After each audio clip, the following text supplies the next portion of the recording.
Tak na úvod tohto videjka chcem pozdraviť všetkých drag queenov, vlajočkárov, nebinárnych okrydlených jednorožcov, dvojočkovaných a trojočkovaných dezolátov, bidetov, trumpistov, modelku Čaputovú s hroznom na tvári a všetkých tých, čo kolaborujú s týmato vagabundama, čo nás tu okrádajú o posledné kúsky slobody. Týmto videjkom vás chcem poprosiť, aby ste namiesto vypisovania na Facebook a iné platformy zobrali svoje zadky a išli reálne pomáhať na tú Ukrajinu s kalašníkama v ruke.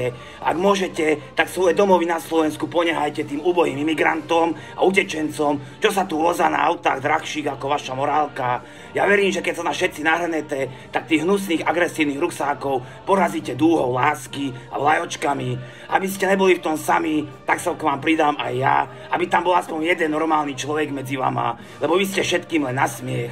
Končím toto vyhlásenie, idem sa vygrcať a nachystať na front. Sláva dúhovej vlajke a vojne zdar.